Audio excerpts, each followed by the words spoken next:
Hello friends, সবাইকে জানাবো না আমি হ্যাপি শুভ নববর্ষ, কারণ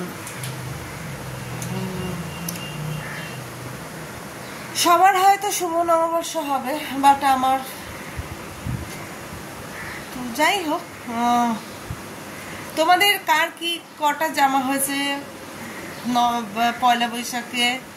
কারণ আমার তো কোনোদিনই হয় না, আমার কোনোদিনই পয়লা বৈশাখে কোনো জামা কাপড় হয় না। ঘর দোর ঝাড়া পোছা হয়, বাট এবছর হয়নি, কারণ এবছর আমি করিনি আমার এমনি।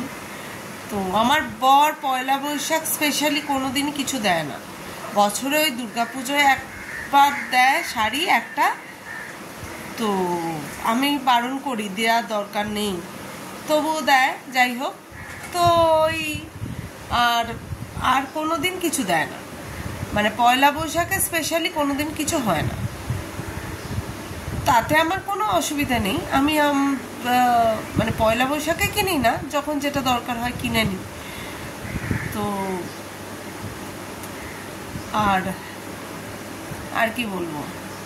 আর আজকে আমি রান্না করেছিলাম, তো কিন্তু শুনলাম আমার বরের নাকি নিচে ননদদের ঘরে নেমন্তন্ন। ওরা ভাইকে আর মাকেই বেশি ভালোবাসে, মানে ভালোবাসে, বেশি কম না, ভালোবাসে। আর কাজের জন্য তখন ঘরের বউ, ঠিক আছে, কাজ মিটে গেলে তখন ঘরের বউ মানে প্রয়োজন ফুরিয়ে যায়, ঠিক আছে।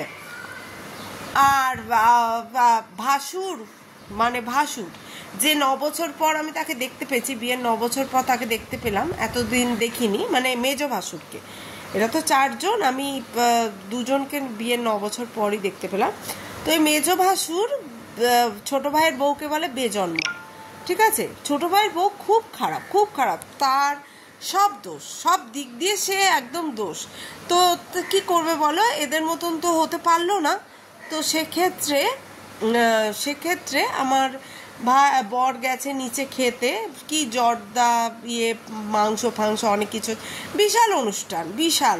ওদের মানে প্রচুর লোকজন, মানে বলতে ওদের বাইরের কেউ না, ওদেরই ওই সেই জন্য ননদ নিচে ফ্ল্যাটে থাকে, আর বড় ননদ থাকতো, বড় ননদ মারা গেছে, ছোট ননদ দিল্লি থেকে এসছে। আর মানে ওদেরই, ওরা 4 বোনেরই সীমাবদ্ধ, ওরা বাইরের কাউকে কখনো মিশতেও পারে না। ওরা তো হিংসুটে না, মানে নিজেদের ছাড়া কাউকে চেনে না, ঠিক আছে। প্রচুর শুধু নিজের হবে। আমার বাপের সম্পত্তি কোথা না কোথা থেকে মেয়েরা এসে আমার এখানে করছে কাউকে, সুতরাং কোনো বউয়ের সাথেও ওদের কারোর সাথে মিলমিশ নেই। আমি একজন, তার সাথেই ওদের বিয়ের পর থেকেই ওরা মানে ওদের মানে স্বরূপ দেখিয়ে নিয়েছে। ওরা খুব ভালো, অ্যাকচুয়ালি কেউ ভালো না, ওরাই ভালো একমাত্র, ঠিক আছে। তো যাই হোক, পয়লা বৈশাখে আমার কোনোদিন কিছু হয় না, কিন্তু আমার বর সারা দুনিয়া আমার নামে নিন্দে করে, মানে খারাপ বলে, ঠিক কথা, কিন্তু তারা আবার আমাকে ফ্রিতে জ্ঞানও দেয়, তাদের খায়ও না পড়িও না। তো আমি এতদিন ফ্রিতে জ্ঞান শুনেছি, এবার আমি পুরো পরিষ্কার বলে দিলাম যে আমি ফ্রিতে কোনো জ্ঞান শুনতে পারবো না, আমি কারো খায়ও না, কারো পড়িও না। তো সুতরাং ফ্রিতে কেউ আমাকে জ্ঞান দিয়ে যাবে, আমি সেটা একদম বরদাস্ত করব না, ঠিক আছে। তো যাই হোক, অনেকগুলো কথা তোমাদের সাথে আমি শেয়ার করলাম, খুব কষ্ট না, যাই আমার সয়ে গেছে। তারপরে আমার আরও অনেক আছে, পদবী আছে শ্বশুরবাড়িতে এসে।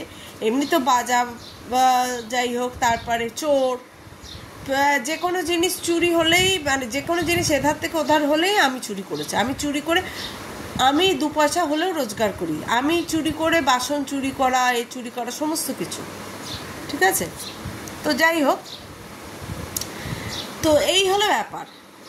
এইটা দিনের পর দিন চলে যাচ্ছে, 15-16 বছর, কেউ জানে না, কেউ করে না। আবার এরা পুজো করে জাঁকজমক করে, দেখায় লক্ষ্যে, মানে এরা বিশাল বিশাল মহৎ, ঠিক আছে। তো এই হলো ব্যাপার, মেইন উদ্দেশ্য,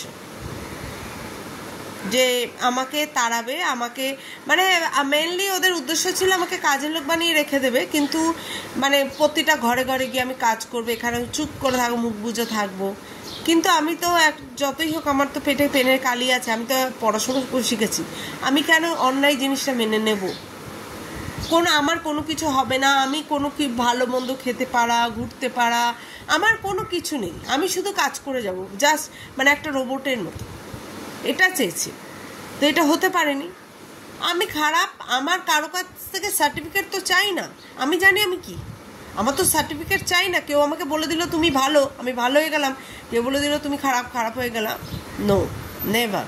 ঠিক আছে, যাই হোক, আমি অনেক বক করলাম, তো আমি রাখছি। সবাই ভালো থেকো, ওকে? জানি না আমি ভালো থাকতে পারবো কি না, এই জন্মে না হলে পরের জন্মে চেষ্টা করবো। বাই।